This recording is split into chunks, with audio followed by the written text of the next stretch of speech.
नमस्कार, आप देख रहे हैं FM24 भिवाड़ी का डिजिटल प्लेटफॉर्म। मैं हूं आपके साथ आरजे तालीम और हमारे साथ हैं वास्तु सलाहकार शशांक कौशिक। सर, बहुत बहुत स्वागत है आपका हमारे इस चैनल पर। धन्यवाद तालीम जी।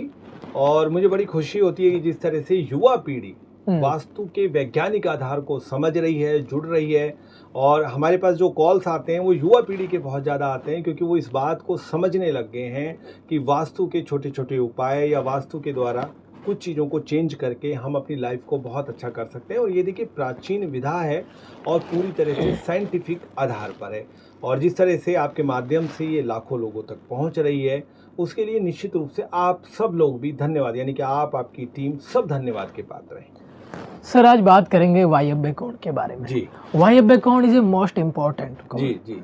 इसके बारे में आप हमें बताएं कि इसके कौन कौन से तो नुकसान हैं और कौन कौन से इसके फायदे हैं। जी, देखिए तालीम जी, होता ये है कि जब हम वास्तु की बात करते हैं तो ईशान कोण और आग्नेय कोण पर सबसे ज़्यादा ध्यान दिया जाता है। चूंकि कोण सभी महत्वपूर्ण होते हैं, तो इसलिए होता यह है कि वायव्य कोण जो होता है या ब्रह्म केंद्र होता है, उसके बारे में लोग इग्नोरेंस में चले जाते हैं, यानी कि उसका ध्यान नहीं रखते हैं। इसलिए होता यह है कि कई बार ईशान कोण बहुत अच्छा होता है, आग्नेय कोण बहुत अच्छा होता है, नैत्रिक कोण भी बहुत अच्छा होता है, लेकिन इस कोण में गड़बड़ होती है और आपके घर में बहुत सारी परेशानियां आ जाती हैं। पहले तो मैं आपको ये बात बता दूं कि अगर आपका वायव्य कोण, यानी कि जिसके देवता वरुण है, वायु देवता हैं, अगर वहां सही तरीके से आपने अपना वास्तु नहीं कर रखा है तो कुछ चीजों पे बड़ा फर्क पड़ता है। पहला तो ये होता है कि आपके ऊपर कोर्ट केस आने लग जाते हैं, आपके ऊपर ब्लेम आने लग जाएंगे, ठीक है, आप लीगल चीजों में फंसने लग जाएंगे। अगर आपकी बहुत बड़ी फैक्ट्री है या आप कोई बिजनेस करते हैं तो कई बार आपके नोटिस आने लग जाते हैं और आप समझ नहीं पाते हैं कि इसका रीजन क्या है। हमने तो बहुत अच्छा ईशान कर रखा है, नैत्रिक कोण कर रखा है। तो देखिए, मैं आपको सारांश में बताता हूं कि ये जो वायव्य कोण है, इसमें हमें कभी भी अलमारी या तिजोरी का उपयोग नहीं करना चाहिए, यानी कि नहीं रखनी चाहिए, ठीक है। यहाँ पर हम किसी भी खाली टैंक को नहीं रखें, खाली गड्ढा नहीं रखें। सेप्टिक टैंक हो सकता है क्योंकि इस कोण में टॉयलेट बनता है, लेकिन कभी भी खाली गड्ढा नहीं होना चाहिए। उसकी वजह से भी बहुत लीगल केसेज होने शुरू हो जाते हैं। यहाँ पर आपको कभी भी बुजुर्ग का रूम नहीं बनाना चाहिए, मास्टर बेडरूम यहाँ नहीं बनाना चाहिए। मास्टर बेडरूम के बाद अस्थिरता आने लग जाती है, उनका ध्यान अपने बिजनेस से हटने लग जाएगा या अपनी जॉब से हटने लग जाएगा। इस चीज का हमें बड़ा ध्यान रखना चाहिए। ये मैं वायव्य कोण की बात कर रहा हूँ। बहुत सारे लोग जब प्लॉट लेते हैं तो कई बार इसमें कट लगा देते हैं वायव्य कोण में। इसकी वजह से भी होता ये है कि घर में इस तरह की आफतें आने लग जाती हैं जिसके बारे में आपने सोचा भी नहीं था। अब हम आते हैं कि इसमें क्या चीज होनी चाहिए।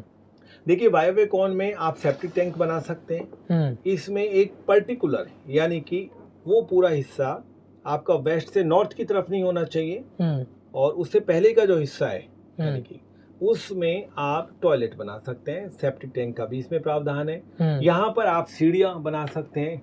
और चूंकि ये कोण ऐसा है कि अगर आपकी फैक्ट्री है तो यहाँ पर आप डिस्पैच सेंटर बनाएं, ठीक है, क्योंकि होता ये है कि भाई जो भी चीज आपके पास है वो बाहर निकलनी चाहिए। यहाँ पर आप गेस्ट रूम का भी प्रावधान है, आप गेस्ट रूम यहाँ पर बना सकते हैं, क्योंकि गेस्ट आते हैं और चले जाते हैं। जिन लड़कों की शादी नहीं हो रही है या जिन लड़कियों की शादी नहीं हो रही है, इस कोण में जो रूम है वहां पर उनको आप सुलाना शुरू कर दें, यानी कि वहां पर वो रहना शुरू कर दें, तो उनके विवाह के योग बहुत जल्दी बनने लग जाएंगे। इस वायव्य कोण की मैं बात कर रहा हूँ। साथ ही साथ कई जगहों पर या किसी, अगर हम स्पेशल तरीके से इसको देखें, उसके लिए विजिट करनी पड़ती है। यहाँ पर हम चाइल्ड रूम भी बना सकते हैं और उनके बैठने की और उनके पढ़ने की दिशा, यानी डायरेक्शन हमें देखनी पड़ती है, लेकिन वो विजिट पर आधारित होती है। तो यहाँ पर अगर हम इन चीज़ों का प्रावधान करेंगे तो निश्चित रूप से आपको फायदा होगा।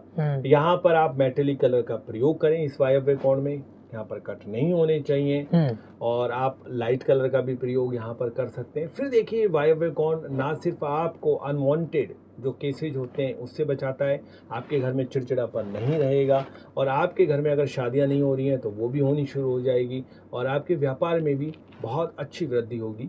ध्यान रखें वायव्य कोण का, ये कोण बहुत महत्वपूर्ण है। बहुत बहुत धन्यवाद शशांक कौशिक जी। हम चाहेंगे कि आपसे एक छोटी सी वास्तु की टिप्स। जी, देखिए आज मैं आपको जो टिप्स बता रहा हूँ, 2 टिप्स मैं आपको बताऊंगा। पहली टिप्स आपको इसी कौन के बारे में बताऊंगा, इससे लगते हुए कौन के बारे में, जो जहाँ से शुरुआत होती है। देखिए कई बार ऐसा होता है कि हमने कोई प्लॉट खरीद लिया है, हमने कोई फ्लैट खरीद लिया, अब हम उसको बेचना चाह रहे हैं, वो बिक नहीं रहा है, या फिर हमें मार्केट रेट के हिसाब से उसकी रेट नहीं मिल रही है। कई बार ऐसा होता है, बहुत बार ऐसा होता है, बहुत लोग परेशान होते हैं। आपको इतना भर करना है कि आपको उसके जो कागज होते हैं उनकी एक फोटोकॉपी करा लें, उसमें एक फिटकरी रखें और आप पश्चिम दिशा में उनको रखना शुरू कर दें। आप देखेंगे कि लगभग महीने भर के अंदर आपको बहुत अच्छी न्यूज़ वहाँ से मिल जाएगी। जो रजिस्ट्री के कागज की बात कर रहे हैं, जी उसके बारे में। और अब मैं बात कर रहा हूँ कि अगर आपने किसी को पैसा दे दिया है, या फिर आप कोई कॉन्ट्रैक्टर है, या आपके वेंडर से आपको पैसा नहीं मिल रहा है, या वेंडर हैं आप और आपको फैक्ट्री से पैसा नहीं मिल रहा है, तो देखिए बहुत अच्छा उपाय मैं आपको बता रहा हूँ।